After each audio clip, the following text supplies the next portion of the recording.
current spike in gas prices is largely the fault of Vladimir Putin.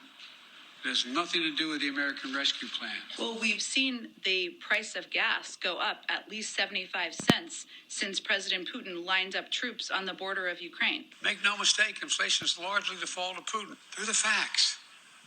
Democrats didn't cause this problem. Vladimir Putin did. People are already feeling Putin's price hikes at the pump. Gonna go up. Can't do much right now. Russia's responsible. For his policies for soaring gas prices, and now he's found a new scapegoat: oil companies. The president tweeted this chart and said oil prices are decreasing. Gas prices should too. Last time oil was $96 a barrel. Gas was $3.62 a gallon. Now it's $4.31. Oil and gas companies should not pad their profits at the expense of hardworking Americans. That all in a tweet from his account. The creator of that chart the president used called out Biden for using it out of context and tweeted a more appropriate chart showing the exact opposite point the president was trying to make. Meanwhile, Energy Secretary Jennifer Granholm used the deadly crisis in Ukraine to push clean energy policies. We heard President Zelensky. We do not want to see any country that is held hostage to Vladimir Putin. And this is a moment for Congress to be able to act. There can be a compromise. There can be movement on this. This is a moment to have this happen. It's an urgent moment. Did I tell you? Secretary Jennifer Granholm used the deadly crisis in Ukraine to push clean energy policies. We heard President Zelensky.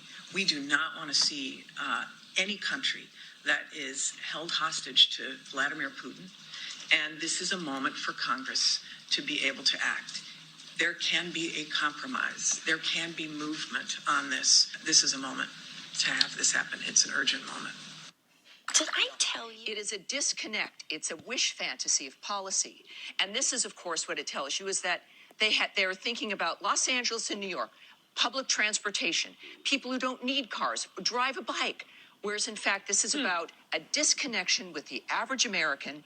All that oil and gas goes into for this country, farmers, the production of food. But they don't see that, though. They don't even think about it. They don't see us as people. They don't go to those areas of the country. They don't go, but I would argue that, in fact, they do know, and they don't care so much because it affects their agenda, and that's all they care about. Actually, I'm not completely right about that. I'm wrong. Granholm is from Michigan.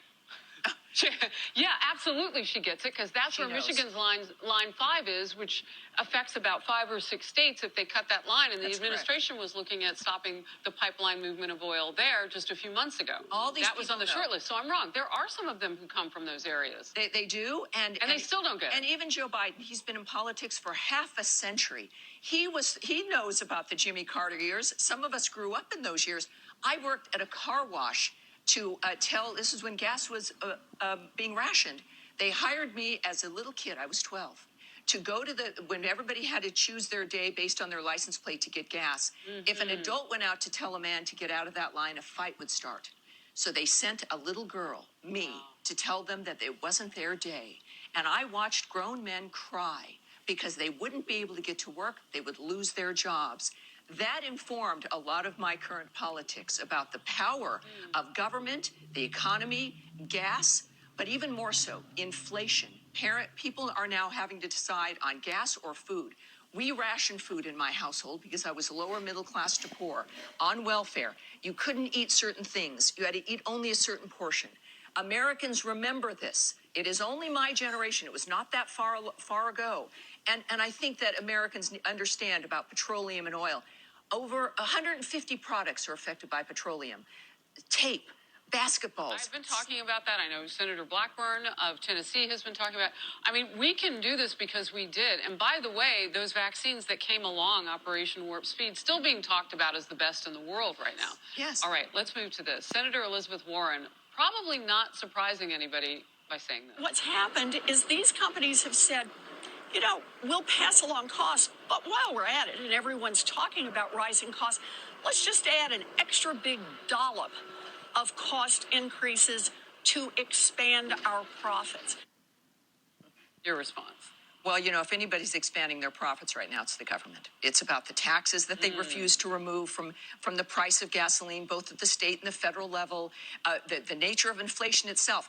10% from year to year, from February to February, 10% extra in the cost of everything for Americans. It's like $300 a month for American households right now is That's what right. it's breaking down And that's to on courtesy of the Elizabeth Warrens of the world. Make no mistake, she's in there, she's a politician. Of the Joe Bidens, of the Granholms, of the Clintons, of everybody in this system, that you're going to pay for it, and you're going to join the military and go into whatever new shooting war we have. And in the meantime, you can't put food on the table. And she dares to deflect from their responsibility. It was always everybody else's fault. Now the oil companies, Biden last year blamed it on meat companies. All these businesses are evil and mean. The people. They blamed the truckers. The truckers for themselves. the supply chain crisis that we had. The American people, because we want too much, and you suck it up. That we got to just suck it up, and paying an extra dollar for things is worth world peace. Let me tell you something. We are now close to a shooting war. Children are dying and being bombed by Russia. Americans have loved ones in the military. We are sitting back once again with a government that destroyed our lives for the last 2 years, which we are now going to have to investigate because of COVID. And now they're going to shuttle us right into a shooting war, and they point fingers at us as being the problem. These are the same people who've controlled our lives during the pandemic, and now they're going to twist us to move us into a shooting war and into rationing food in our own homes. How dare they? This is what has to change in November. Not that I have an opinion, Madame. Well, we got to